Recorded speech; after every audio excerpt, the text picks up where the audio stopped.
Hello my YouTube family, we are back with another video. जो आज का topic है वो रहेगा 10th क्लास मैथ्स का चैप्टर 3। ठीक है, आइए इसको डिस्कस करते हैं। इसका नाम है दो चर वाले रैखिक समीकरण युग्म। दो चर वाले रैखिक समीकरण युग्म। दो चर का मतलब जिसमें x हो और y हो। दो चर हो गया। अगर तीन चर बोलेगा तो x y z ले लेंगे, ठीक। लेकिन आपके कोर्स में सिर्फ दो ही चर हैं, x और y। तो दो चर का मतलब क्या हो गया, x और y।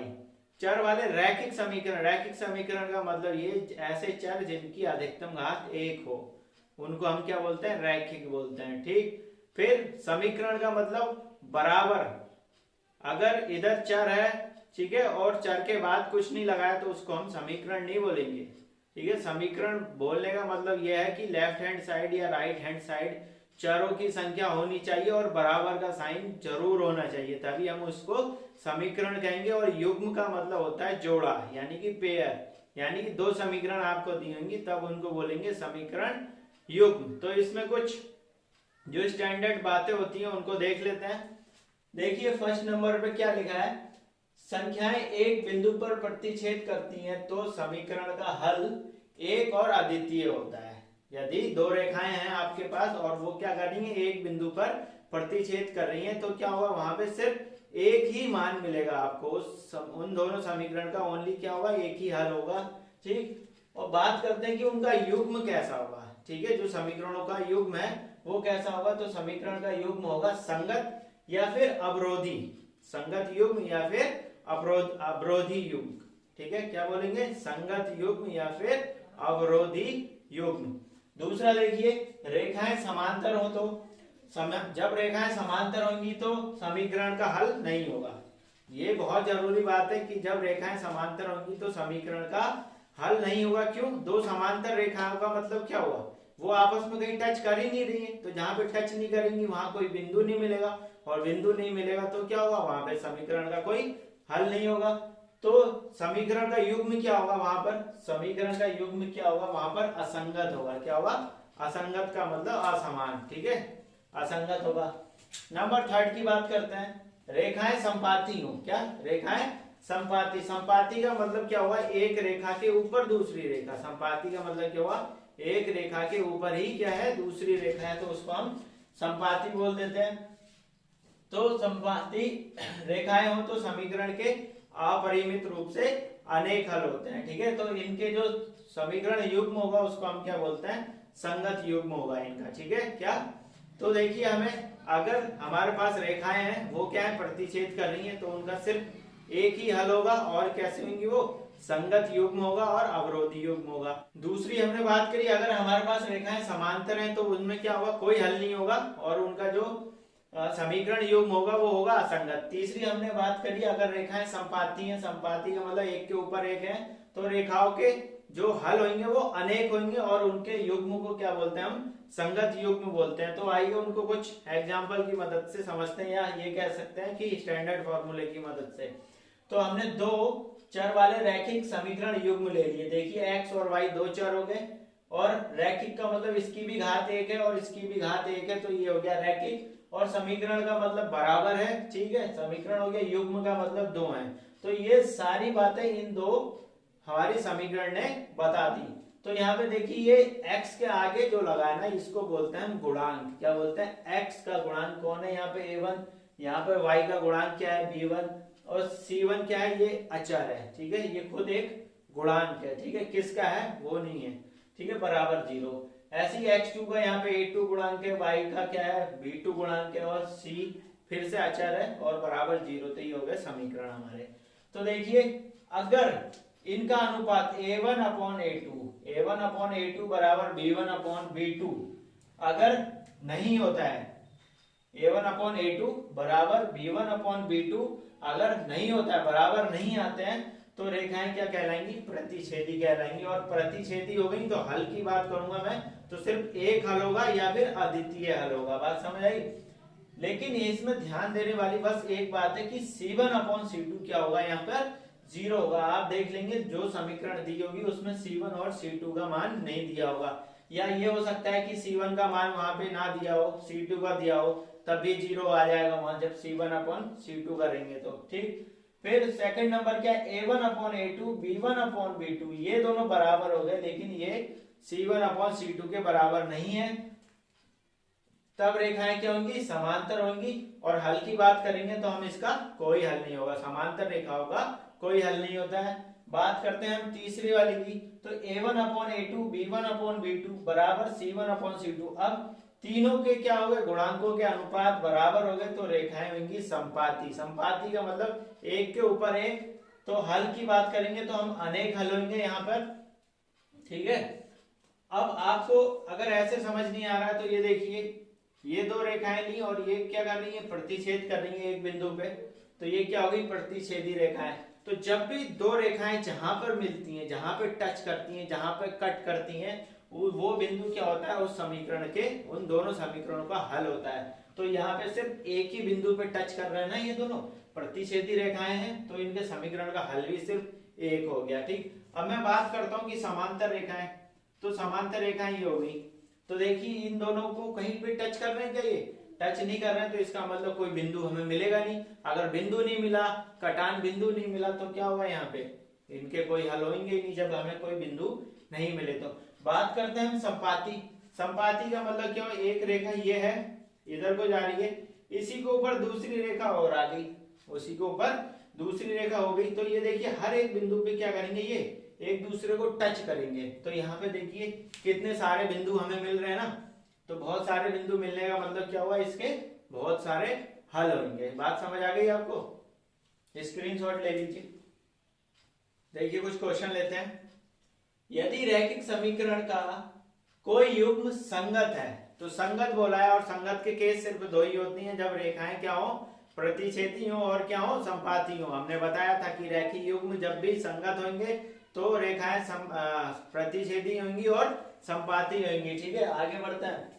तो आरेख की रेखाएं कैसी होंगी, ये पूछा है कि आरेख में बताइए, मतलब ग्राफ में बताइए कि रेखाएं किस तरीके की होंगी, प्रतिच्छेद करेंगी या संपाती करेंगी या फिर समांतर होंगी। बात समझ आई।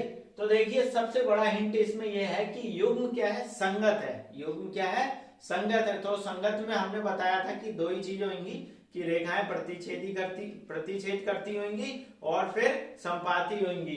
ठीक है, तो इसमें ऑप्शन ढूंढ लीजिए कौन सा है, कि प्रतिच्छेदी और संपाती होना चाहिए। तो हमारा ऑप्शन ये एकदम सही है। ठीक है, आगे बढ़ते हैं दूसरे की तरफ। समीकरण x + 2y + 5 बराबर 0 और -3x + 6y + 1 बराबर 0 के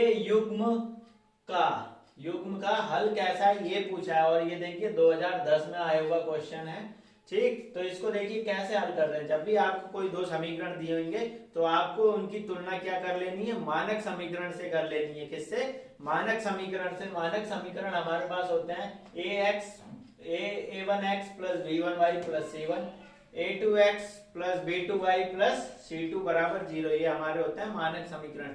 इससे हमें इनकी तुलना कर लेनी है और यहाँ से a1 b1 c1 a2 b2 c2 के मान निकाल लेने हैं। तो देखिए यहाँ से तुलना करी तो इसके आगे 1 मैं मान सकता हूँ, x के आगे 1 मान सकता हूँ।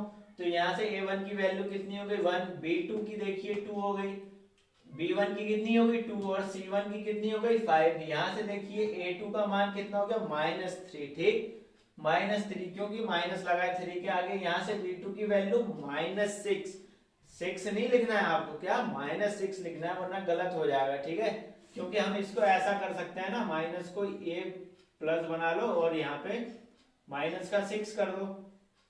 बात समझ आई।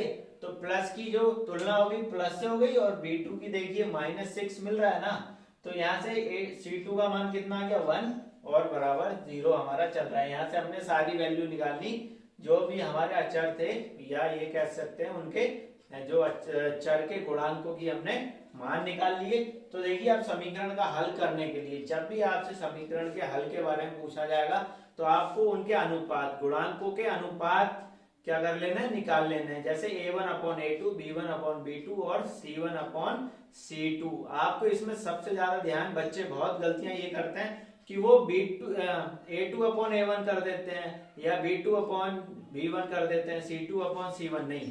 पहला नंबर पहला, यानी कि पहला कौन होता है, फर्स्ट होता है, तो उसको हम ऊपर रखेंगे और बाद में सेकंड आएगा तो उसको हम बाद में नीचे रखेंगे। ठीक है, तो a1/a2, a1/a2, a1 का मान 1 और a2 का मान यहाँ से -3, तो ये आ गया। इसी प्रकार b1/b2, तो ये 2/6, इसको देखिए काट देंगे, ये 1 और ये आ जाएगा 3, तो ये कितना आ जाएगा हमारे पास माइनस का 1/3 और c1/c2 कितना आ गया 5 आ गया, या 5/1 बोल सकते हैं हम इसको।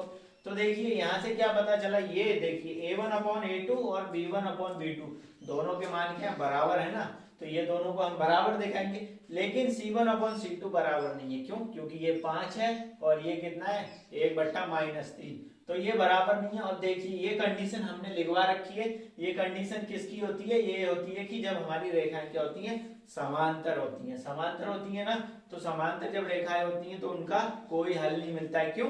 क्योंकि उनमें प्रतिच्छेद बिंदु ही नहीं मिलता है। ठीक है, तो उसका कोई हल नहीं मिलेगा। तो इसका ऑप्शन कौन सा सही हो जाएगा, देखिए ऑप्शन डी सही हो जाएगा, का कोई हल नहीं है। ठीक है, स्क्रीनशॉट ले लीजिए। क्वेश्चन नंबर 3 देखते हैं, 2011 में आया हुआ है। क्या पूछ रहा है कि k के किस मान के लिए समीकरण 3x - y + 8 बराबर 0 और 6x - ky बराबर -16 समपाती रेखाएं हैं। तो इसने देखिए कंडीशन दे दी है कि रेखाएं हमारी कैसी हैं, समपाती हैं। और समपाती का मतलब हमें पता है कि चरों के गुणांकों का अनुपात, यानी कि a1/a2 बराबर b1/b2 बराबर c1/c2 होना चाहिए। ये क्या कहती है, समपाती रेखाएं कहती हैं, उनकी ये क्या है, शर्त है। तो हम वो लिख देंगे, सबसे पहले ये शर्त लिख दी हमने। ठीक है, जो अब हमें ये दो समीकरण दी हैं, हमें इनसे तुलना करनी है, किसके साथ, मानक समीकरण से इनकी तुलना करनी है, यानी कि मानक रूप से इनकी तुलना कर देनी है। देखिए लेकिन यहाँ पे क्या है, -16 है, तो इसको पहले हम बराबर के दूसरी तरफ लाके क्या कर लेंगे, प्लस का 16 कर लेंगे और बराबर 0 बच जाएगा, कुछ इस तरीके से। ठीक है, तो अब इनकी हम तुलना करते हैं। तुलना करने पे यहाँ पे क्या हुआ, a1 का मान 3 आ गया, b1 का -1 और c1 का यहाँ से देखिए 8 आ गया, a2 का मान 6, b2 का -k और c2 का कितना है 16। देखिए जब भी ऐसा कुछ समीकरण दिया होगा आपको और किसी भी अचर के, क्या है यहाँ पर अचर है ना, किसी भी अचर का मान निकालने को कहेगा, तो वो तुम्हें शर्त जरूर देगा कि ये शर्त संपाती होनी चाहिए या समांतर होनी चाहिए या फिर प्रतिच्छेदी होनी चाहिए। ये कंडीशन तभी देगा, ये देगा तभी तुम के का मान निकाल सकते हो, यानी किसी भी अचर का मान हम निकाल सकते हैं। तो शर्त के अनुसार a1/a2, b1/b2 और c1/c2। देखिए 3/6 और ये हो गया -1/-k, ये हो गया 8/16। तो देखिए ये माइनस और ये माइनस कट जाते हैं, क्यों कटते, क्यों है, काटते तो नहीं है, लेकिन ये क्या होता है, माइनस माइनस प्लस बन जाता है। हमें पढ़ा है गुणांकों के रूप में कि माइनस गुणा माइनस क्या होता है, प्लस हो जाता है, इसलिए, लेकिन हम काट के दिखा देते हैं, कोई दिक्कत नहीं। ठीक है, तो यहाँ से क्या होगा, 3/6, 1/k और 8/16 हो गया। ठीक, अब हमारे पास ये क्या आ गया, 2 पद मिल गए। ठीक है, 2 पद, तो ये जो k है ना, के बीच में है, ठीक है, या किनारे भी होता है, फिर भी हमें क्या करेंगे कि इस के की वैल्यू इससे भी एक बार तुलना कर देंगे और इससे भी एक बार तुलना कर देंगे। तो हमने 1/k की एक बार 3/6 से तुलना कर दी और 1/k की एक बार 8/16 से तुलना कर दी।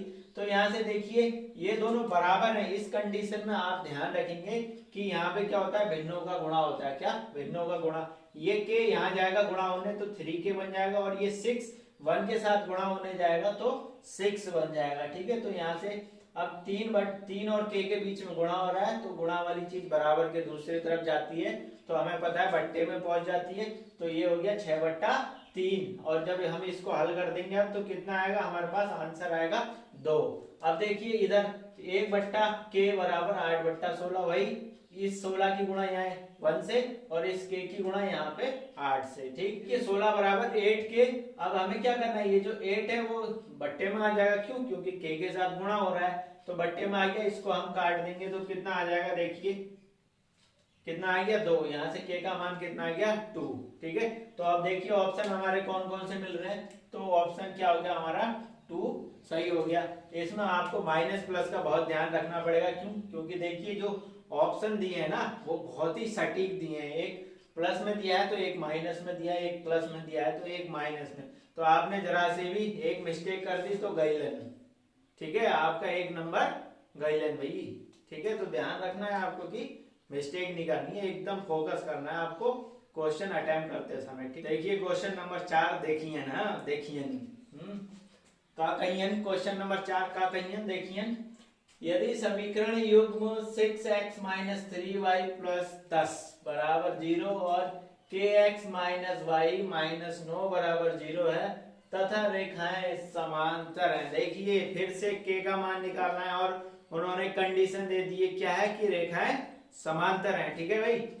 तो k का मान बताइए, 2016 में आया हुआ है, तो देखिए हल कैसे करना है, वही कंडीशन सबसे पहले लिख देनी है कि समांतर रेखाओं की कंडीशन क्या होती है, a1 अपॉन a2 बराबर b1 अपॉन b2 और बराबर ये नहीं होते हैं किसके, c1 अपॉन c2 के। तो हमने ये इसकी शर्त लिख दी, कंडीशन लिख दी इसकी। तो अब ये जो हमें दो समीकरण दिए हैं, एक ये और एक ये, इनकी हमें क्या कर लेना है, मानक रूप से तुलना कर लेनी है। मानक रूप से तुलना का मतलब ax plus a1x plus b1y plus c1 बराबर 0, ऐसी a2x plus b2y plus c2 बराबर 0, इससे तुलना करने पे हमारे पास a1 की वैल्यू आई 6, b1 की आई -3 और c1 की आ गई 10। ऐसी a2 की यहाँ से कितनी आई k और b2 की कितनी आई -1 और c2 की कितनी आई -9। देखिए ये -9 है, +9 लगाने की गलती मत करना, क्वेश्चन गलत हो जाएगा और आपको का मिलियन, अंडा मिलियन पेपर में, ठीक है। तो ध्यान दीजिए। तो शर्तानुसार क्या है कि a1 अपॉन a2 बराबर b1 अपॉन b2 नहीं है किसके बराबर, ये c1 अपॉन c2 के।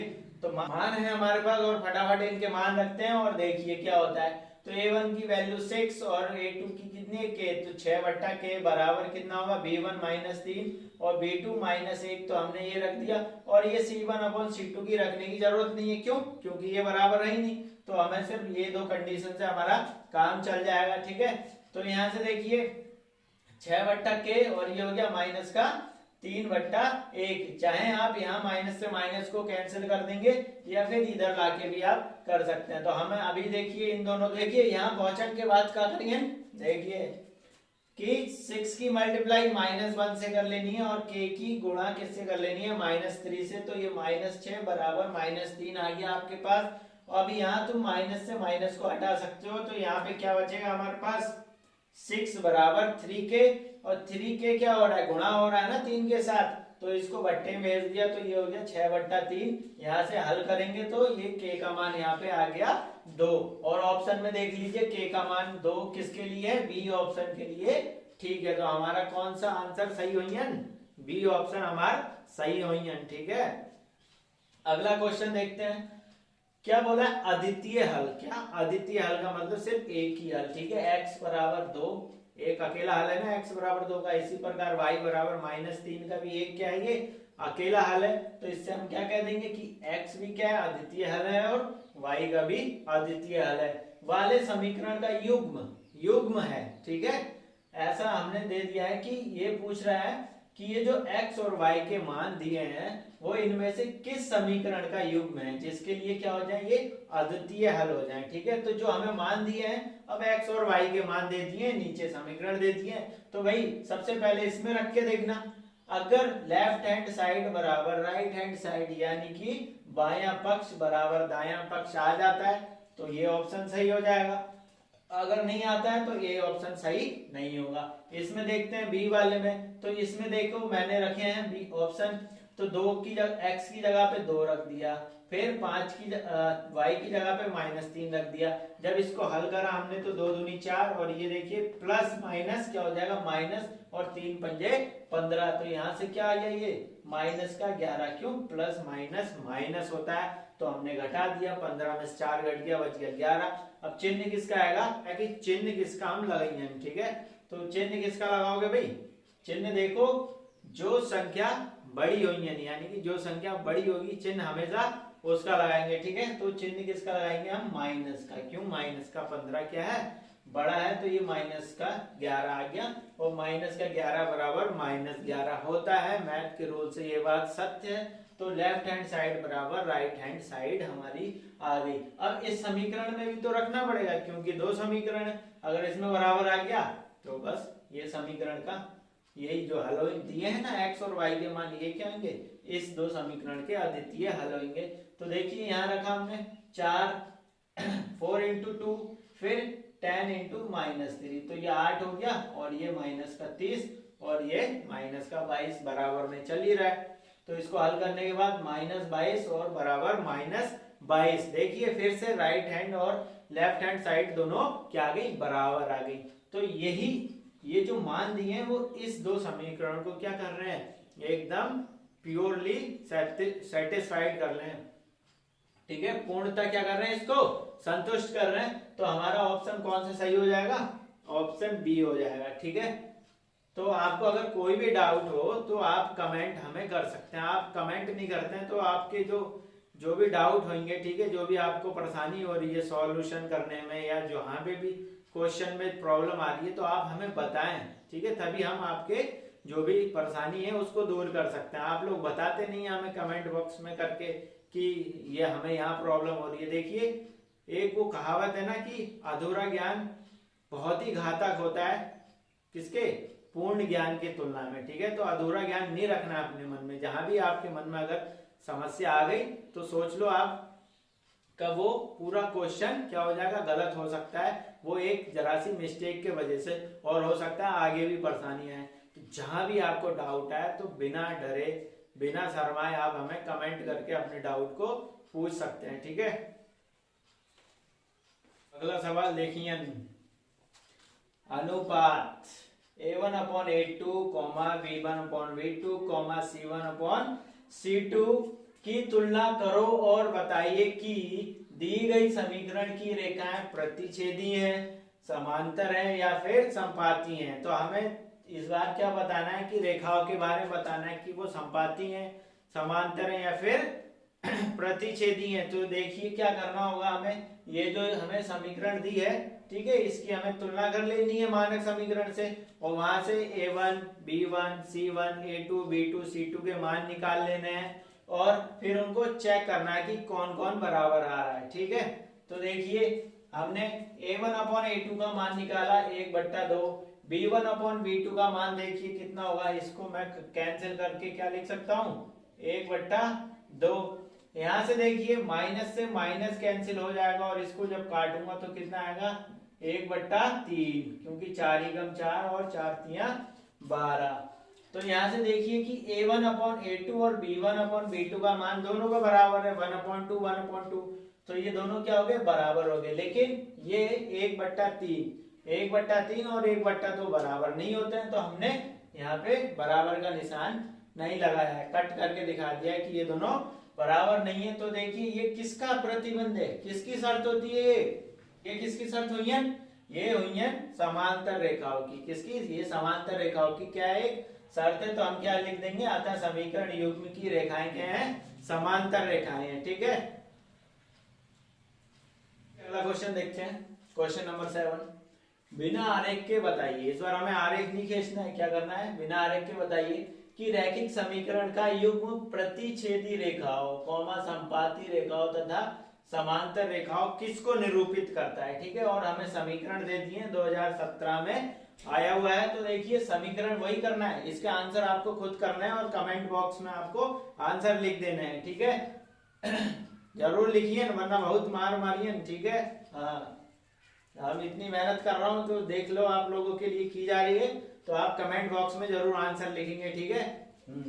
तो ये इसकी तुलना हमें मानक समीकरण से कर लेनी है। तो मानक समीकरण से करने पे यहाँ से a1 का मान निकालना है, यहाँ से b1, यहाँ से c1, यहाँ से a2, यहाँ से b2, यहाँ से c2, फिर वही रख देना है। आपको चेक करना है कि a1/a2 बराबर b1/b2 बराबर c1/c2।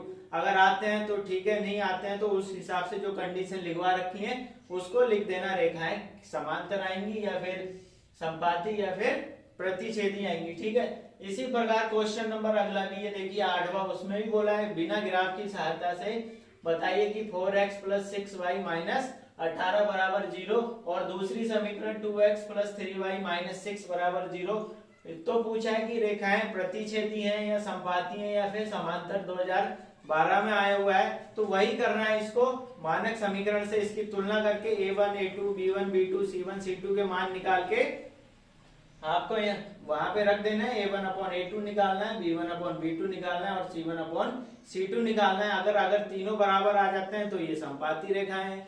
अगर a1 अपॉन a2 और b1 अपॉन b2 बराबर आते हैं तो ये क्या हो जाएंगी, समांतर रेखाएं हो जाएंगी। और जो a1 अपॉन a2 और b1 अपॉन b2 ये दोनों भी बराबर नहीं आते हैं तो ये क्या हो जाएंगी, प्रतिच्छेदी रेखाएं हो जाएंगी। तो आप अपने हिसाब से वहां आंसर लिख देना, कमेंट बॉक्स में आप आंसर जरूर लिखेंगे इसका, ठीक है।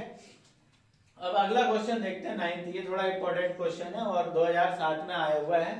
तो दो संख्याओं का योग 50 है, ठीक है। कितनी, दो संख्याएं लेनी है हमें जिनका योग कितना होना चाहिए, 50। यदि बड़ी संख्या छोटी संख्या की 4 गुनी है, ठीक है। यदि बड़ी संख्या छोटी संख्या की 4 गुनी है तो इसमें जो हम मानेंगे उसका हिंट यहीं से मिल गया। हमें दो चीजें माननी है, एक बड़ी संख्या माननी है और एक छोटी संख्या। देखिए दो ही चीजें पूछी है ना, दो संख्याओं का योग, एक बड़ी संख्या मान ली और एक छोटी संख्या मान लेनी है और उनका योग 50 आना चाहिए, ठीक है। तो पहली शर्त ये हो गई कि दो संख्याओं का योग 50 होना चाहिए और दूसरी शर्त ये होगी कि बड़ी संख्या छोटी संख्या की 4 गुनी होनी चाहिए। यदि छोटी संख्या आपके पास 10 आती है तो बड़ी संख्या कितनी आ जानी चाहिए, 40। 4 गुनी का मतलब यही हुआ ना, बड़ी संख्या 4 गुनी है किसकी, छोटी संख्या की, ठीक है। अगर आपको ये समझ नहीं आ रहा तो ये समझ लो, मेरे पास जैसे 10 रुपए हैं और किसी के पास 40 रुपए हैं, तो उसके पास कितने अधिक हैं, मेरे से 4 गुना पैसे उसके पास अधिक हैं, ठीक। तो हमने मान लेना है कि बड़ी संख्या x मान ली और छोटी संख्या y मान ली। अब प्रथम शर्त क्या कह रही है, इन दोनों संख्याओं का योग कर दो, ठीक है। हमने योग कर दिया तो x प्लस y बराबर कितना आ गया, 50। इसको समीकरण नंबर 1। अब दूसरी शर्त क्या कह रही है कि बड़ी संख्या छोटी संख्या की 4 गुनी है। इसमें बच्चों को बहुत प्रॉब्लम होती है, वो क्या करते हैं, उनको ये नहीं लगता है कि ये 4 का गुणा x के साथ होगा या y के साथ होगा। तो आपको ये ध्यान देना है कि जिस प्रकार ये लिखा हुआ है ना उसी प्रकार आपको इसको लिख देना है। तो देखिए बड़ी संख्या x, छोटी संख्या की 4 गुनी, तो 4 गुना किस में हो रहा है, छोटी संख्या में हो रहा है। देखिए 4, ये छोटी संख्या का मतलब क्या होता है, गुणा होता है। तो देखिए 4 गुना यहाँ पे लिख देना है, ठीक है। छोटी संख्या का मतलब गुणा कितना, और छोटी संख्या हमारी y है, उसमें 4 का गुणा हो गया और ये बराबर किसके आएगी, x के। तो ये होगी हमारी समीकरण नंबर 2। अब देखिए समीकरण 2 का मान, समीकरण 2 में से x का मान तो ये x बराबर 4y, इसको उठा के हम यहाँ रख देते हैं। तो हमारा क्या आ गया, यहाँ रखने पे क्या हो गया, 4y प्लस y बराबर 50। तो 5y बराबर 50, तो y का मान यहाँ से कितना आ गया, 10। अब इस y का मान देखो, y का निकल गया ना, x का भी तो निकालना है। जो संख्या मानी है वो कितनी आ रही है ना, वो पता होना चाहिए मुझे। तो y का मान उठा के आप चाहे समीकरण 2 में रख दो चाहे 1 में रख दो, आंसर एकदम सेम आएगा। लेकिन मैंने किस में रखा है, 2 में रखा है, ठीक है। तो आप 1 में रख के और कमेंट में बताएंगे कि 1 में रख के आंसर बराबर आ रहा है या नहीं, ठीक है। तो यहाँ रख दिया हमने, तो x का मान कितना आ गया, यहाँ से 40। तो देखिए प्रथम शर्त क्या बोलती है कि दोनों संख्याओं का योग कितना होना चाहिए, 50। तो देखिए 40 प्लस 10 कितना हो गया, 50। तो ये हमारा क्या हो गया, आज के आंसर्स हो गए।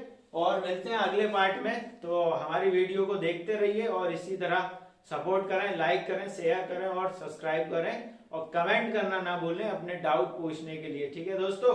जय हिंद, मिलते हैं अगली वीडियो में।